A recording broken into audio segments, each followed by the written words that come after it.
আসসালামু আলাইকুম। সবার আগে বাছাই করা 10টি আন্তর্জাতিক খবর জানিয়ে দেব।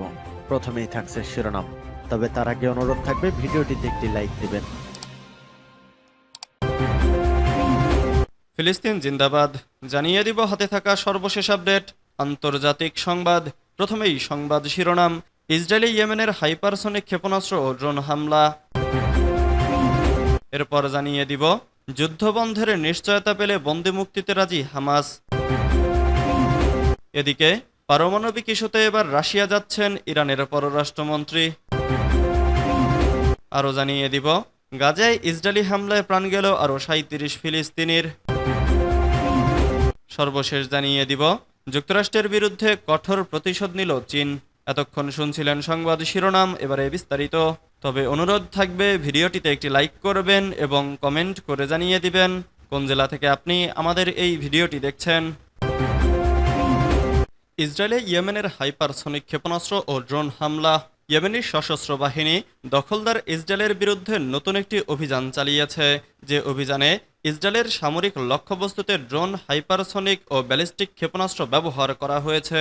ইয়েমেনি সশস্ত্র বাহিনীর মুখপাত্র ইয়াহিয়া সারি সোমবার এক বিবৃতিতে এ তথ্য জানান। তিনি বলেন, ইয়েমেনি বাহিনী ইসরায়েলি দখলকৃত ভূখণ্ড লক্ষ্য করে ব্যালিস্টিক ও হাইপারসনিক ক্ষেপণাস্ত্র নিক্ষেপ করেছে।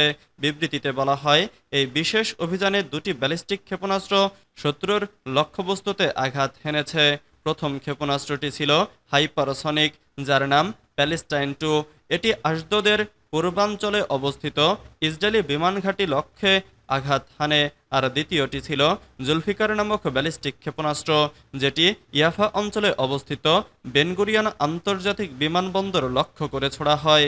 এছাড়া দখলকৃত আশকেলন শহরের একটি কৌশলগত স্থাপনাতেও ড্রোন দিয়ে হামলা চালানো হয়, যা সফলভাবে ধ্বংস করা হয়েছে। ইয়াহিয়া সারি দাবি করেন, ইয়েমেনি সশস্ত্র বাহিনী উন্নত ক্ষেপণাস্ত্র ও ড্রোন ব্যবহার করে শত্রুর ঘাঁটি ও সামরিক স্থাপনাগুলোতে ব্যাপক ক্ষয়ক্ষতি ঘটিয়েছে। ইসরায়েলি সংবাদ মাধ্যমগুলো এই হামলা ও সাইরেন বাজার খবর দিলেও দেশটির কর্তৃপক্ষ এ হামলা নিয়ে আনুষ্ঠানিক কোনো মন্তব্য বা হতাহতের পরিসংখ্যান প্রকাশ করেনি। সূত্র মেহের নিউজ। যুদ্ধবন্ধের নিশ্চয়তা পেলে বন্দি মুক্তিতে রাজি হামাস। গাজায় যুদ্ধবন্ধের নিশ্চয়তা পেলে এবং ইসরায়েলে থাকা বন্দীদের মুক্তি দেয়া হলে হামাস সব ইসরায়েলি বন্দীকে মুক্তি দিতে প্রস্তুত বলে জানিয়েছেন ফিলিস্তিনের স্বাধীনতাকামী গোষ্ঠীটির একজন জ্যেষ্ঠ নেতা। সোমবার 14 এপ্রিল এক প্রতিবেদনে এ খবর জানিয়েছে সংবাদ মাধ্যম আল জাজিরা। 18 মাস ধরে ইসরায়েলি বোমাবর্ষণে বিধ্বস্ত অবরুদ্ধ অঞ্চলে যুদ্ধবিরতিতে মধ্যস্থতাকারী হিসেবে কাজ করা মিশর এবং কাতারের সঙ্গে বর্তমান কায়রোতে আলোচনা রয়েছে।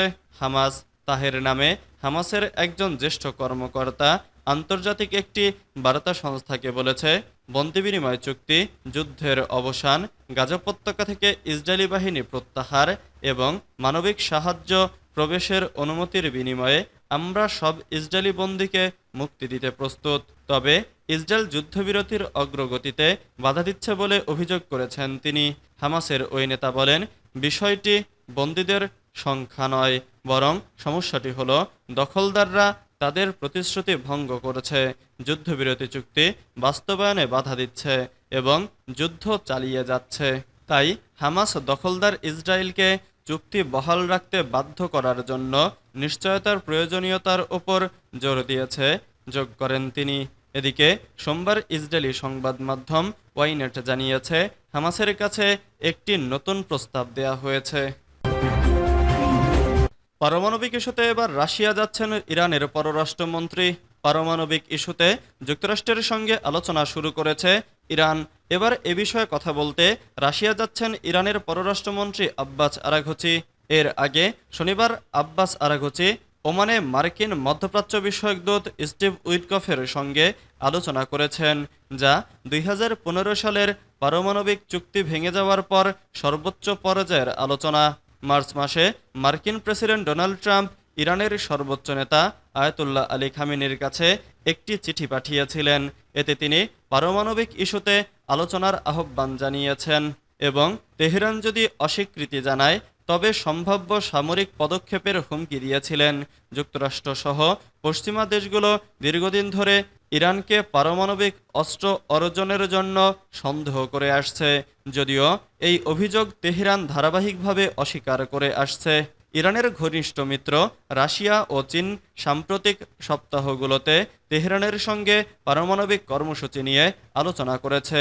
ইরানের পররাষ্ট্র মন্ত্রণালয়ের মুখপাত্র ইসমাইল বাকাই বলেন, এই সপ্তাহের শেষ দিকে ডক্টর আরাঘচি মস্কো যাবেন।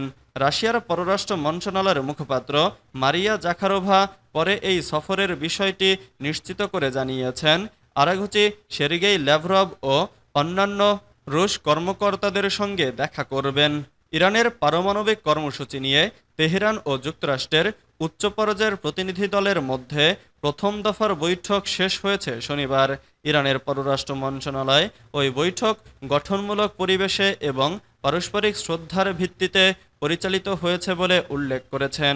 দুদেশের মধ্যে আগামী সপ্তাহগুলোতে আরও আলোচনার বিষয়ে দুপক্ষই সম্মতি জানিয়েছে। স্থানীয় সময় শনিবার 12 এপ্রিল বিকেল 3:30টার দিকে এই বৈঠক শুরু হয় বলে ইরানের রাষ্ট্রীয় টেলিভিশনের খবরে বলা হয়েছে।